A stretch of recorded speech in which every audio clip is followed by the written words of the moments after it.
Blog Talk Radio. Hello, everyone, and welcome to Journey to Success Radio Network. Our purpose on Journey to Success Radio is to interview and promote people who are making a positive difference in this world. My name's Tom Too Tall Cunningham. I'm a motivational speaker helping people to live positively with and through the many and varied challenges that life brings us. I've had rheumatoid arthritis from my jaw to my toes since the age of 5. That's 45 years now. And in that time, I've had 4 hips, 4 knees, and 2 shoulders replaced and been hospitalized about 40 times. I also stand about 5'1", hence the nickname Too Tall, and that's due to the heavy daily doses of the steroid prednisone that I had to take to fight my arthritis.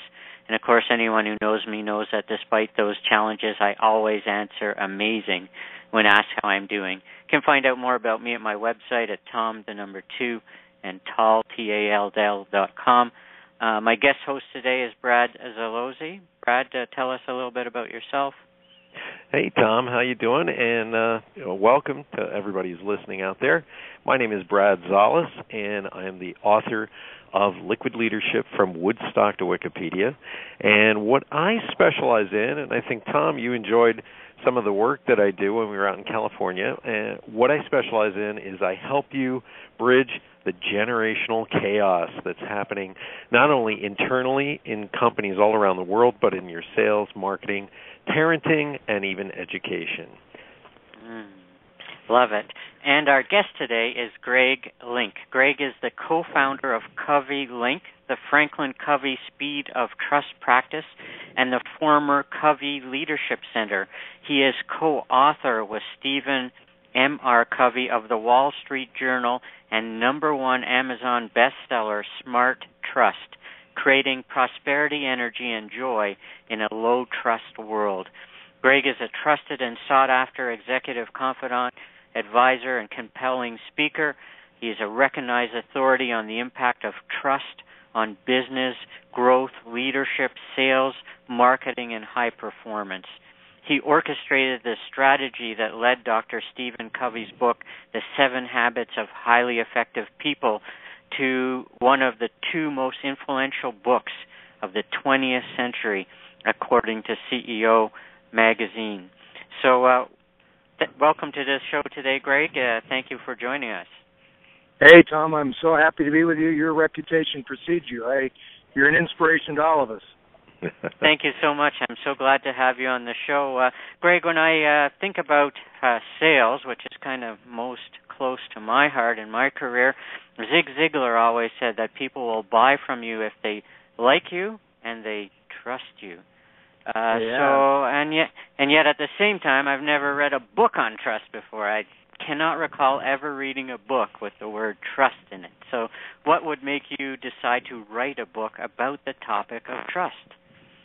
Well, it's interesting because, as you mentioned, the 7 Habits of Highly Effective People was one of the best-selling business books in history, and that gave us an opportunity not only to do business in over 100 countries around the world, but to meet with and talk to and work with entrepreneurs and executives and highly successful people all over the world. And one of the things we started to realize is the common thread, they didn't necessarily use trust either, Tom, in all cases. But as you talk to them, we started to find 13 behaviors that were common to high trust leaders. And we then discovered that, the premise that we trust people based upon their observable behaviors, what they do. We watch what they do, not what they say.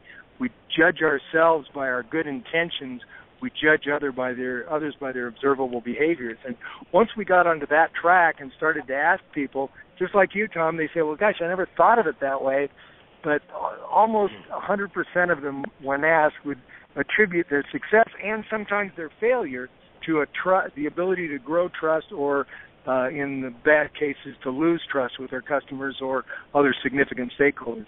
So it's a thread that's common to all success, and you're right, not much has been published on it, but we're finding that the thing that makes it so powerful is that it's so common sense. People can validate it from their own experience, and so it really does, putting on that trust lens and being able to see things through that lens really has been a useful way for leaders and managers around the world to improve themselves and to have more influence. I love it. I love it. And my guest host today, Brad Szollose, with his book, Liquid Leadership, and focusing on intergenerational communication. I'm a 50-year-old, and I come to now know that this younger generation, trust of older people is not the same as when I was young. You trusted anybody in authority. Not at all. And so no, I didn't call anybody by their first name till I was past 30 years old. And so, Brad, do you have any comment or question for Greg on trust and how it relates to intergenerational? Because it's not assumed trust anymore. You got to earn it. Oh, not at all. Greg, I just want to tell you this is a fascinating topic, and I'm a former C-level executive, and I got to tell you, if you don't show people that you are embodying trust, that they can trust you and all that, they're not going to stay on board anymore, and especially with the next generation. Yeah, boy, trust is a prerequisite. Having the autonomy and being trusted by management, working for organizations that extend trust and give you the latitude is critical to this upcoming generation, I guess I'll call them. Yes. Well, they're about ready for leadership positions, and I think it's important that they hear from mentors like yourself, and I know that trust has been the key on your journey to success. Do you want to talk a little bit about the story that you had in your book about the very first time someone extended trust to you?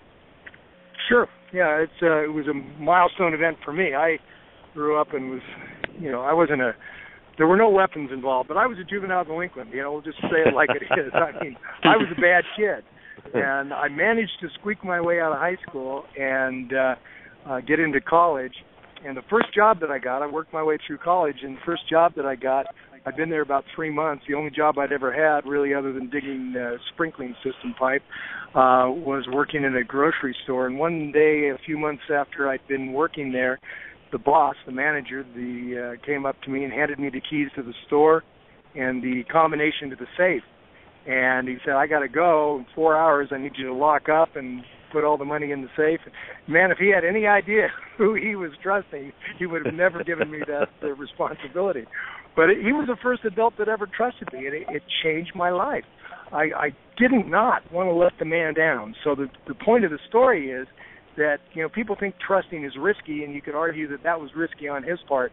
But most of the time, people reciprocate trust, and it's kind of ironic that if you want to grow trust with people, you've got to extend trust to them. You've got to give trust first, and it is reciprocal. And we all can validate that in our own experience, how we interact with different people. One of the interesting things, we do an exercise where we ask people to think of a person that they have a high trust relationship with, and we won't take the time to do that now, but what people think of, they come up with all these great things about what it's like to be with this high trust person. It's fast, it's safe, it's energizing, all these great descriptors. And then I ask them, what's the one thing you didn't think of when you were thinking of that person that you had a high trust relationship with? And it's a rhetorical question, but they didn't think of the generation, the age of the person. They didn't think of the gender of the person. They didn't think of the ethnicity of the person. We trust people because they have character and competence. We trust people who do what they say they're going to do. And we develop these relationships, and trust can transcend all of the other things that take us apart, whether it's generation or gender. And it really is a key insight for people to learn that if you can behave in ways that engender trust, it gets all the other restraining forces out of the way. Wow, that's phenomenal. Oh, love it. And yet at the same time, Greg, you write about the great paradox of trust. Tell us about that great paradox. Well, yeah, the paradox is, it's counterintuitive that at the time in history when we have the lowest trust, and we've got all these scandals that are going on and bankruptcies and the financial crisis and all the fraud that's gone on. At the same time, we've got the lowest level of trust in history. We're seeing and experiencing a renaissance of trust, where more companies are realizing, hey, the only way we're going to get this to work, the only way the economy is going to work is we've got to develop and build trust. In the financial crisis, the banks, the government made money available. They made them liquid. There was money to lend, But for a long time, the banks didn't trust each other, and they wouldn't lend the money. So the financial crisis took way longer than it did because, credit is another word for trust. And it really does make a big difference. So it's an important factor, and it is paradoxical that at the same time we have low trust, we also are experiencing extraordinary examples of high trust companies, high trust organizations around the world. Wow. Very true. Brad, anything to add or any other question there? Sure. Greg? There's a great quote that I saw on LinkedIn and the internet. It's floating around. Everybody's seen it. But basically, a CFO, financial officer of a company, goes to a CEO, and he says, why should I pay for more training? Why should I pay for people to get trained, and then they just leave anyways? And the CEO responds, he goes, well, what if we don't train them and they stay? That is really good, Brad. I like that one. And I'm saying, I want to ask you, because this generation coming up, they saw their parents lose their pensions. They've seen their parents work their tail off. The financial crisis hit them. Their baby boomer parents dotted all the I's and crossed all the T's. And I have to ask you, how do we regain and establish trust? Well, the beauty of it is I think that the circumstances we find ourselves in are going to drive it, just like the paradox of the high trust and the low trust world. The way to grow trust in a low trust world is to be trustworthy, to be credible, to develop your own reputation, control your own destiny. And the title of our book being Smart Trust, we're talking about smart trust. The Russians have a saying, Provorie devorier, which is trust but verify, and I probably butchered the pronunciation of that, I always do. But at any rate, it's trust but verify. And so the younger generation is a little skeptical of these organizations, and so they do want to trust, but they also want to verify. They want to do their due diligence. And what's going to happen, the unique competitive advantage in the economy is particularly driven by social media and the transparency of information, is the talent is going to gravitate to the companies, as we talked about before, who trust them and extend trust to them and give them the opportunity and the autonomy and follow through on what they say. And so the competitors that really do operate in a high-trust way are going to attract all the talent. And that's what sets Google and Microsoft, a lot of them, apart, is they've gone after the best talent, the best and brightest, and they've trusted them. Google gives their employees a 20% time to work on whatever project they want to work on the clock. And Zappos lets managers on the clock take their people out to get to know each other and go bowling if they want, whatever. But again, it's a function of trust. It's extending and saying, you're important, you're on the team, we're all in this together. It makes a big difference, and those people are going to stay. And that is the unique competitive advantage as it relates to trust, particularly, Brad, with these younger people that have seen their parents get burned. I think it's amazing to watch, because for us baby boomers, we were taught that we had to earn our way in a corporation, and this is very linear, and it takes a long time. Right. You get to this next level, and then you might, when you're 50 years old, have the right to talk to the CEO. And today you get young people who have been trained in more of a collaborative way of working. By the way, 60% of college graduates want to work at Google. Just want to throw that out there. And who wouldn't? You're in these great environments. Exactly. But here's the thing. It's a peer-to-peer network. They believe they have the right to just walk up to the CEO and chat with them. And the other thing I found fascinating is this. They get peer reviews, and a lot of them are getting promoted every couple of months, every 3 months, every 6 months, very quickly, because they've gained the trust of their team. Do you want to talk a little bit about that? And they were competent. They performed. They did what they said they were going to do. They have a track record.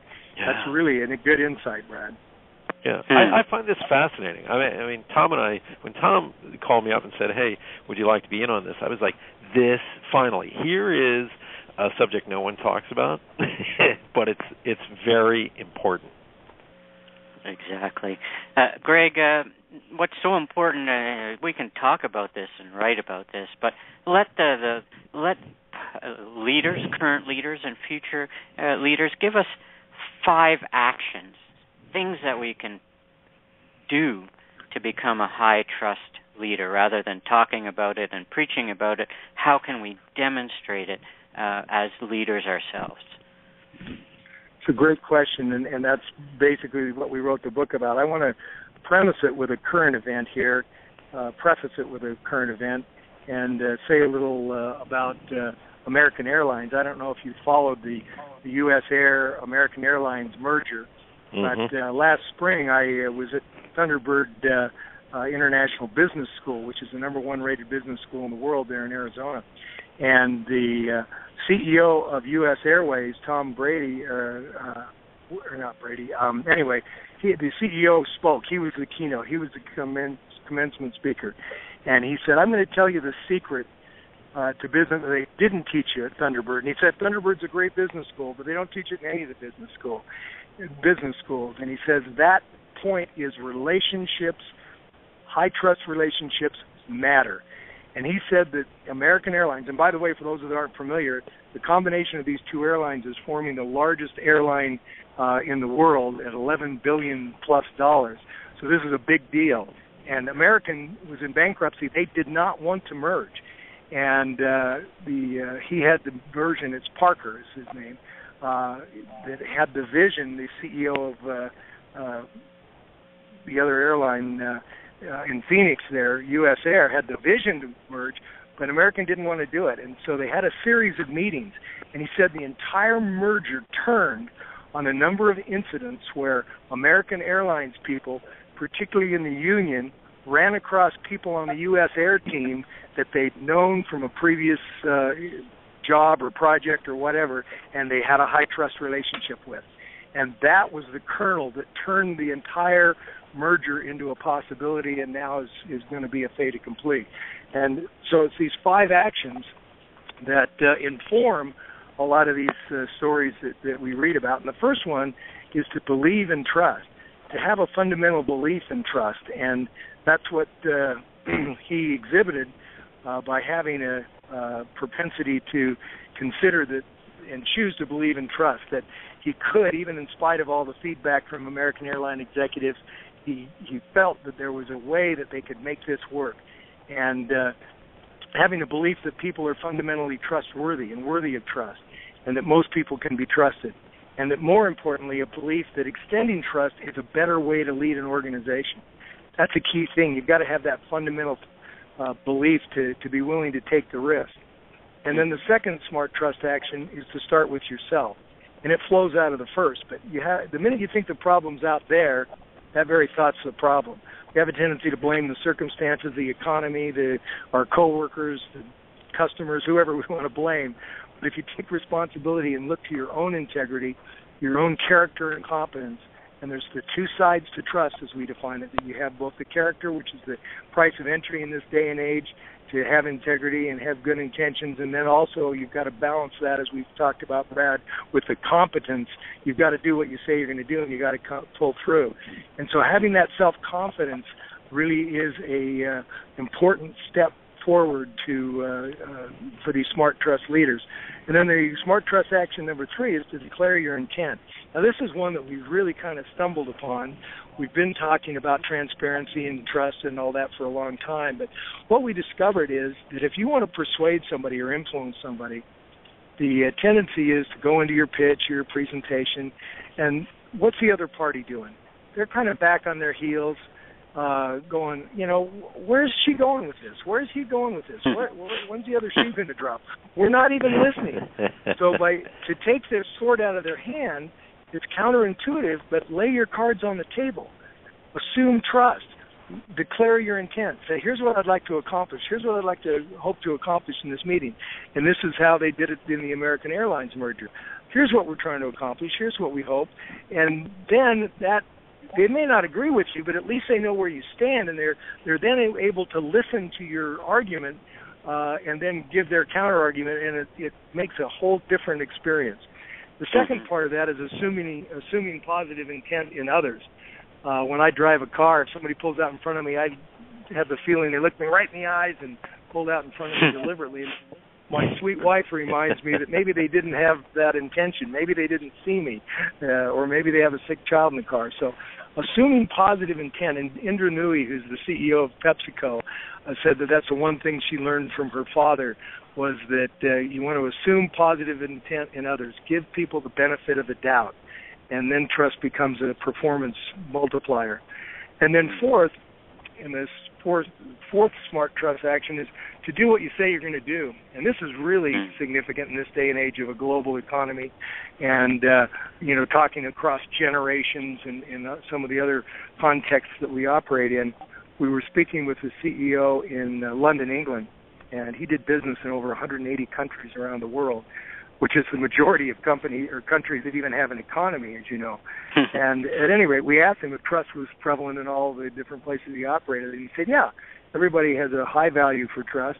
They all practice it a little bit differently, but the one thing that he identified that validated our assumption that everybody has in common is you trust people who do what they say they're going to do. And the fastest way to build trust is to make a promise and keep it. And that's the fastest way to break trust, is to make a promise and not keep it. So, again, behaviors. You behave your way into it. So doing what you say you're going to do, having that reputation, that track record, that personal brand. And then finally, and this is the most leveraged one for organizations and for aspiring people in their careers, that ultimately the art of the deal in business is to gain influence and to expand your organization and your influence by leading out and extending trust, giving people responsibility, taking the risk. We have managers tell us all the time, well, gosh, I just don't want to lose control. And they think they think they're leading, but meanwhile they're really managing and micromanaging and hovering over people. They're not giving them the benefit of the doubt, and they're not giving them the rope. And again, back to trust but verify, you want to be smart about it. You don't want to set one of your young executives up to lose. You want to give her the benefit of the doubt and give her the chance, but you want to be smart about it. And that's how you develop people. But the propensity, you've got the two extremes. You can be naive and gullible and be too trusting, or you can be too suspicious. And the sweet spot is what we call smart trust, where you have the judgment, where you balance the two. And learning that skill, that one skill, is the defining skill that separates managers from leaders. It gives them the leverage. And it is really a big idea. It produces results. Extending trust increases your capabilities of your people. And lastly, it creates trust by generating reciprocity, as we've talked about before. And the bottom line is leaders go first. We have to be the ones that exemplify these behaviors of high trust people if we expect people to follow us. So those are the 5 actions. We've tried to boil it down, and there's a lot of depth in and around all of them, but fundamentally that's the construct that we discovered. And again, we didn't make it up. This came from our interviews with hundreds of executives and leaders and business people of all generations around the world. Speaking of the younger generation, Brad, I'm sure you're familiar with Tony Hsieh, yes, the CEO of Zappos. We asked him, he's an online business, and he's trusting his customers to have free shipping, exchange shoes back and forth, and we asked him, how can you, what do you attribute this success? And he grew Zappos into $1 billion company online in the worst economic decade in history. And he said he attributed it to 2 things, trusting his customers and trusting his people, his employees. He said something that just, to me, is profound, and I think anybody listening today has to really capture this. This is the seed kernel of truth right now, and that is, and Tony Hsieh, I'm quoting him, he said, your corporate culture is your brand. Boy, isn't that the truth? Yes. Yeah. I find it fascinating what you said, extending the trust. And, I think management from the 20th century was all about babysitting and obedience. And now command and control from the military. Exactly. And I think today, though, leadership is about being a shepherd. And I see that at Pixar with John Lasseter when they find somebody that shows that they have the propensity and the ability to lead.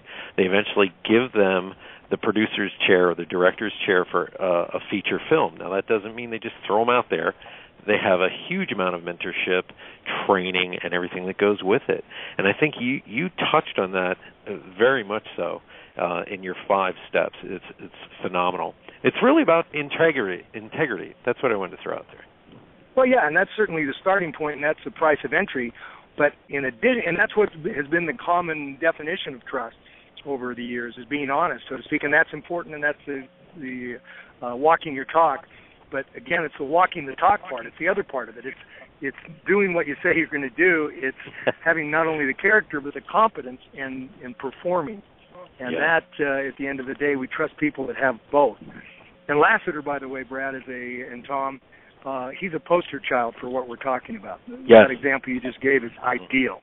Mm-hmm. That's powerful. Tom, you got something cool. I can Greg, hear it. I can recognize Tom's chuckle.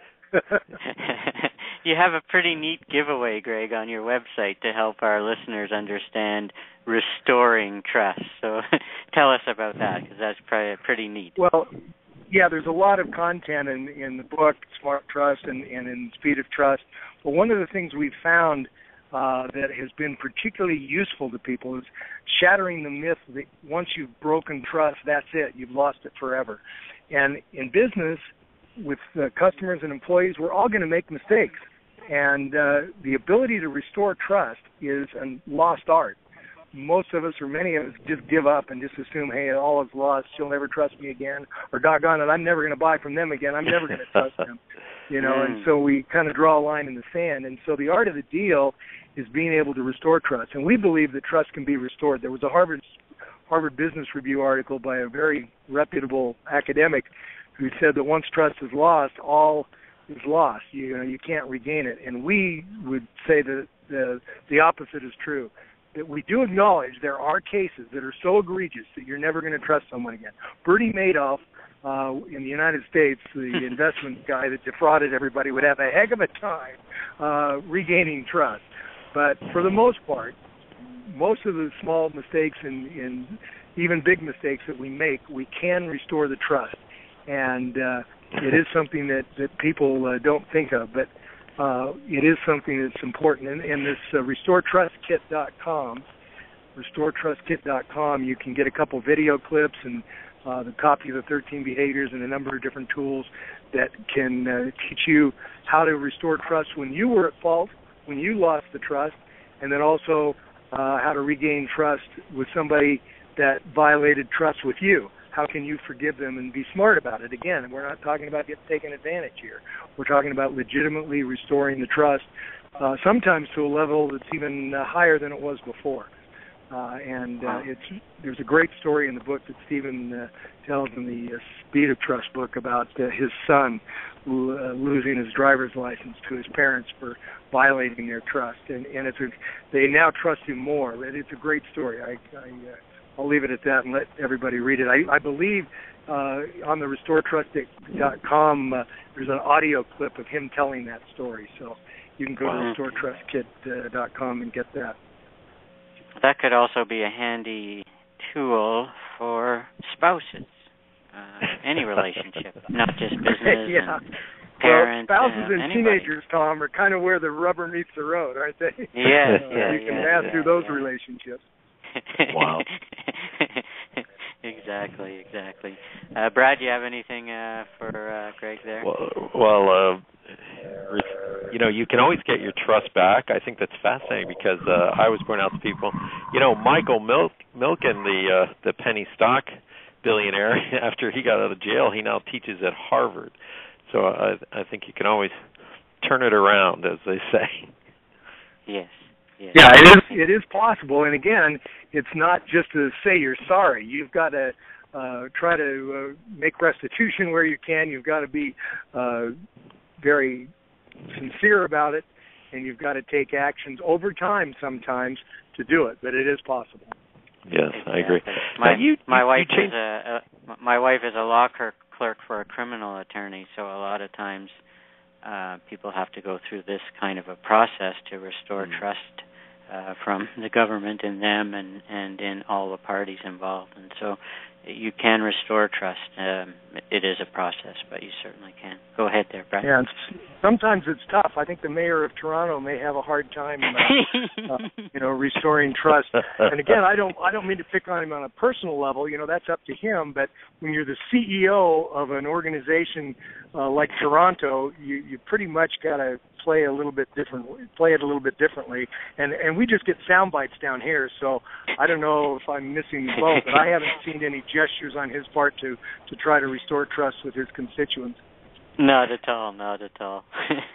Yes, we're watching here in the States with fascination. Yes, we are. It's on the late night talk show circuit, Tom. We understand. We've had a few of our mayors do some crazy Oh, yeah. stuff. Oh, in New York, yeah, where you so were. we understand. San Diego, I think our San Diego mayor was probably worse. Anyway. Brad, you had noticed something about the subtitle of Greg's book. Yes, I wanted to ask you, Greg, you changed the subtitle of the book. Tell us what you felt so passionately about that you and Steven M.R. Covey felt that you needed to change the subtitle on your book. Yeah, it's interesting. You know, it doesn't happen very often, but a lot of people don't realize it, but we changed the subtitle on the 7 Habits book. The original subtitle of 7 Habits in 1989 was Restoring the Character Ethic, based upon Covey's study of all the success literature for the bicentennial, for the first 200 years of America, and the first 150 years were based on character, and then the next 50 years were based on personality, and he was trying to draw that distinction. Well, what we've discovered since we published the Smart Trust book, certainly the energy and joy and prosperity all still make sense. They're still in it. We didn't take anything out, but we did highlight the fact that, the defining skill, the thing that really separates managers and leaders is the skill of extending smart trust. And so that's why we changed the subtitle, because we found that companies and people all over the place, that associations and companies were overmanaged and underled. And that's powerful. I like what you just said. Overmanaged and underled. Nice. So those are some components also that would separate a manager from a leader. Some of the things that you write about in your book, as lots of managers are not leaders. They have leaders underneath them. So what are some of those key components that separate someone who is a manager from someone who actually is a leader on a team?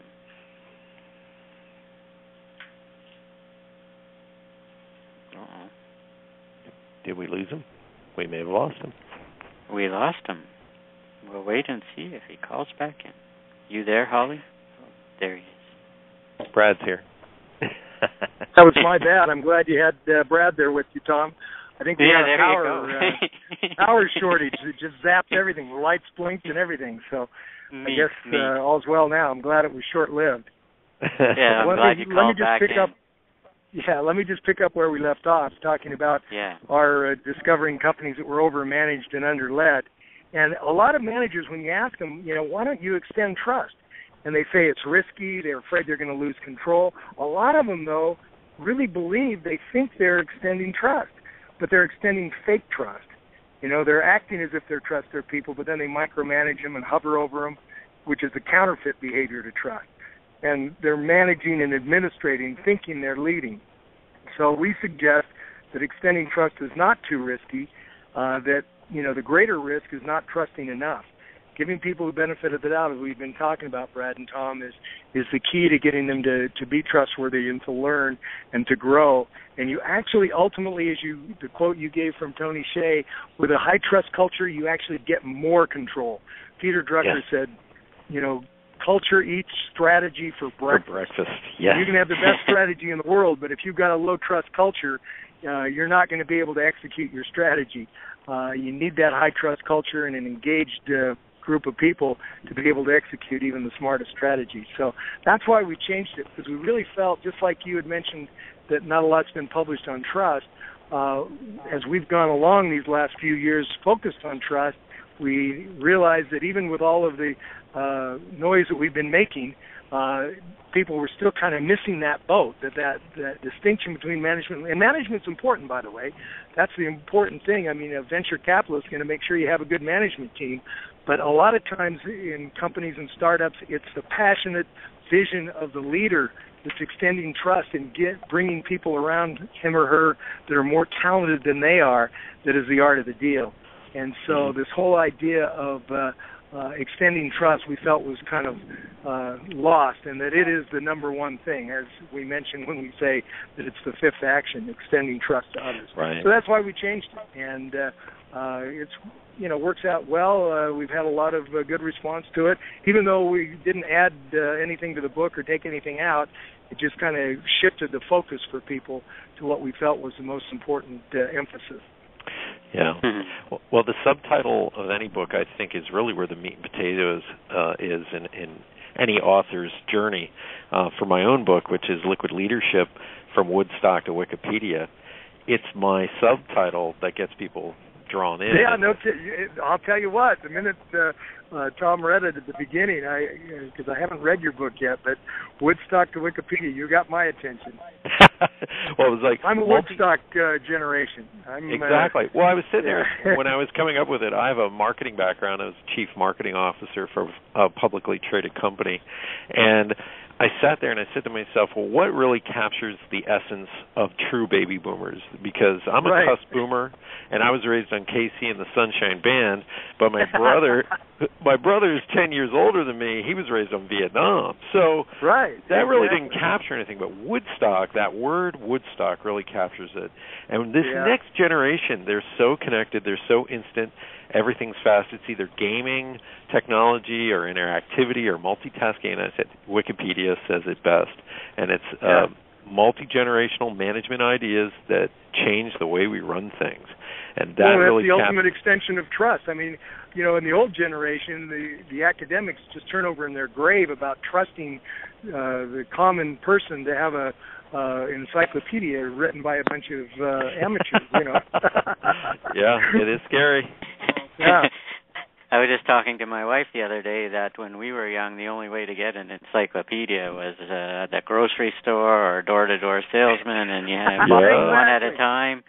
And sometimes by the time you got to the Z, by the time you got to XYZ, everything that from ABC is already changed, and so it's true.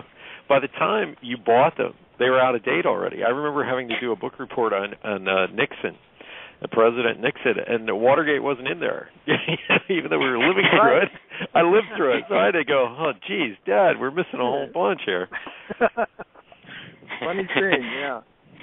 No, Greg, you've had, and I think it's positive. I really do. I think this transparency, this instant accountability. I mean, everything's based on word of mouth. And back with 7 Habits, we didn't have the internet, we didn't have anything, but it grew by word of mouth. And now what the social media does for us is it expands word of mouth, which can be good if you're good, and it can hold you accountable if you're trying to cheat. You can't sweep things under the carpet like they used to be able to do in the 60s and 70s in business.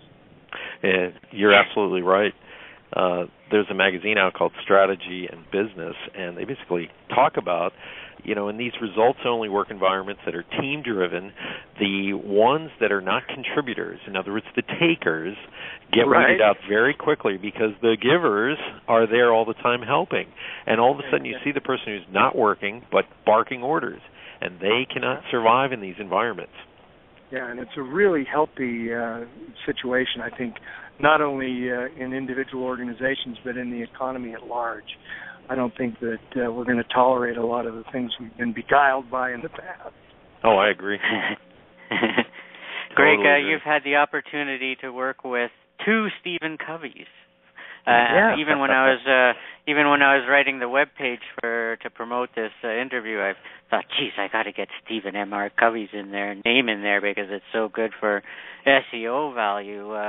What is it like to work with? What was it like to work with Dr. Steven Covey? As maybe everybody should know or knows by now, he passed away recently, wasn't it, Greg? This year? Yeah, July of last year. Yeah. And then his son. July a year ago, I'm sorry. July a year ago, and now his son. And his son looks like he's taken up the mantle from his dad. Was this the son that wrote 7 Habits of Effective Teenagers? No, that's his brother Sean, who's one of the executives at FranklinCovey. I'll tell you, the Covey gene pool has been an honor to learn about and watch Dr. Covey. He had 9 kids, and all these kids, as I was working with him in the early 80s, he called home every night. He called his mother when she was still alive. He walked his talk like nobody I've ever seen in my life. And as a result, working with all 4 of his sons, and I know his daughters, but 3 of his sons still work at Covey, FranklinCovey. Anyway, it's not nepotism. You know, that's one of the ultimate breaches of trust. I think people are getting promoted just because their dad is the founder of the company. Well, I'll tell you, that was about as far from the truth. Poor Steven Covey, who's his oldest son, when he joined the company, started out as a telephone solicitor and a salesman and then a sales manager and then, on and on. I mean, he worked his way all the way up, as all of them did. And it has been really remarkable to see the consistency of these principles applied in a family setting that bore such irrefutable proof. Every one of the kids has been extraordinary in integrity and competence in their chosen fields, and those that have worked with us at the Covey Leadership Center have, like I say, earned their stripes, so to speak, but they're all, Steven Covey is, the apple does not fall far from the tree. And they were raised in this environment and held accountable from a young age.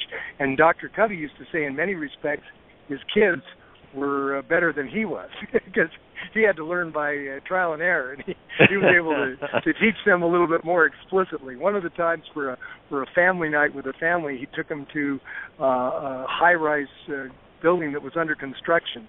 And up on the girders and the beams and the wind, and he was showing the kids the plans and, the whole idea of habit 2, begin with the end in mind. You have to first write the plans and then you build the building. So he was constantly teaching these principles, and that's what ultimately became the 7 Habits, were a lot of the principles he was trying to pass along to his kids and to his students at the university. But the one thing I walk away with is just the tremendous, because I was with Dr. Covey for those 25 years all the time, I was privileged to meet heads of state with him and other authors and CEOs, et cetera. And I'll tell you what, those that really walk their talk are few and far between. A lot of them are good at writing a good memo or a good speech, but those that really live it are really on the short list, and Steven was one of them. Wow. So it was an honor. It was an honor. I would say How did you get working for them when you were young? This is a great generational story for you, Brad. Basically, like I said early on in my career, I was kind of an unconventional entrepreneurial type, and Steven Sr., when he was thinking of writing the 7 Habits, asked Tom Peters and Kenny Blanchard, the 1-Minute Manager, who were the best-selling business books in the early 80s, what they would do differently if they had a chance, and they both told him that don't count on your publisher for much. You've got to get your own inside person. And Ken Blanchard, I lived in San Diego at the time, so I had the honor of knowing Ken Blanchard and Dennis Waitley and Tony Robbins and a lot of the other people, Brian Tracy, that all lived in San Diego. So at any rate, I was fortunate enough that Ken passed my name along to Steven. And it's funny because when he first interviewed me, I told him I didn't want to go to work for him because I was from Colorado. I'd done my quota of snow. I'd moved to San Diego deliberately. And, anyway, so my wife called him up. She was at dinner with us, and she said, Steven, I know Greg's not going to go to work for you, but I'd like to learn how to teach the 7 Habits to the community here in San Diego. So Steven invited my stay-at-home wife to Sundance ski area where he did his executive training for corporate America. And so she was in a class with 30 or 40 other executive trainers in corporate America, became Steven's star pupil, if you will, and he took her aside and said, I predict your husband's going to go to work for me. So she came back to San Diego, and his next speech there, I waited till he was done with his speech. I went up backstage, and I said, where do you get off? What part of no do you not understand? And I'll tell you what, I got the best lecture in 5 minutes on carrying your own weather with you, and that you are you are your values, not your moods, and mission is more important than money. And I went to work for him within 30 days. We actually came up with what he called a third alternative, where I stayed in San Diego for the first couple of years and flew back and forth to Sundance to the executive training. So, but anyway, it was a great opportunity, and I owe it all to my wife for having the vision that I didn't seem to have at the moment. It's funny too, because I had listened to the very first there was a 3 cassette tape version of the 7 Habits that was published in the mid 80s before he published the book. And I listened to that when we drove back and forth from San Diego to Phoenix to visit my parents, and I just loved it. I loved his material. At any rate, we're all at the beginning of our careers, not as savvy as we end up at the end. Hindsight's 20/20, right? Greg, I think Tom and I can both agree. We both blame our wives for our success, because my wife, I can't see any vision in front of me. The good Lord above knocks me on the head 3 times, and that's the 3 I notice. Let's put it that way. There are probably the 9. First 3, the first 6 you didn't even know happened. Right. Wait a minute. And my wife would sit me down and she goes, you need to write a book. I'm like, no, we don't. It's one of those. Then I'm in the middle of writing it, and she goes, you need one last chapter. I go, no, we don't. And then I write one last chapter, and then my publisher goes, that last chapter? That's the whole book. Made the whole book. Exactly. And I'm like, you got to go back to your wife with your tail between your legs and say, honey, you were right. Well, hey, and that, I want to give credit where credit's due. Sandra Covey, Steven Sr.'s wife, the mother of all these Covey people I'm talking about, she was a force to reckon with in her own right, and she was the behind the scenes that kept the glue while Steven traveled around the world. She kept the glue together of the family, and so it was a team effort, and he relied on her. She was always telling him, say, Steven, don't make it so complicated. Just tell him. Make it simple. Make it simple. Don't tell him all that stuff. There you go. Nice. Yeah. Now, Greg, everybody can, of course, buy the book on Amazon.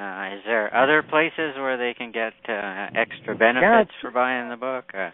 It's available at Indigo and Chapters and Kohl's up in Canada, and then also BarnesandNoble.com and Amazon.com, of course, and most airport bookstores have it. So that's RestoreTrustKit.com will give them links to a number of different support free things they can do to learn more about it, and it'll connect them to speedoftrust.com, where they can, if they happen to have a company where they can learn more. But basically, the books are everything we know we've put in the book. So it's we sometimes lose sight of how much value there is in rereading these books. It's the 25th anniversary of 7 Habits coming up, and Jim Collins wrote the foreword for the 25th anniversary edition. And it's really, you've got to read it. It's really remarkable. But at any rate, they can get in touch with us and get the books, and then there'll be the website where they can get more help if they're interested. And I even noticed I was on speedoftrust.com. You have a workshop, one of your workshops coming up to Toronto. Woohoo! So, exactly. And I see they're all over the place. Yeah, we operate in over 100 companies at FranklinCovey now.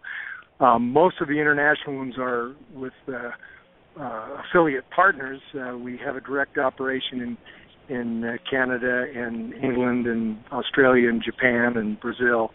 Most of the others we deal with partners, and we have been for 20 years, and so our international capability rivals our domestic capability. So wherever you are in the world, you can get the same expertise. Fantastic. Yeah, exactly. This event is January 21st in Toronto, a preview of the Speed of Trust transformation process. So looking forward to that, and looking forward to letting everyone know about this amazing book on a topic that for whatever you're in, marriage, a parent, a business, a manager, a leader, a salesperson, if you build that trust, everything else will fall into place, or a lot easier fall into place. Thanks so much for your time today, Greg. I appreciate it. An honor to interview anyone from the Franklin Covey organization.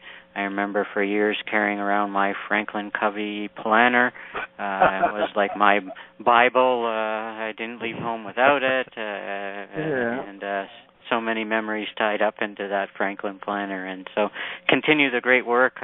I believe that you're on a purpose and a mission that impacts the world, because if we can restore trust among countries, among people, among each other, the world only becomes a lot better from there.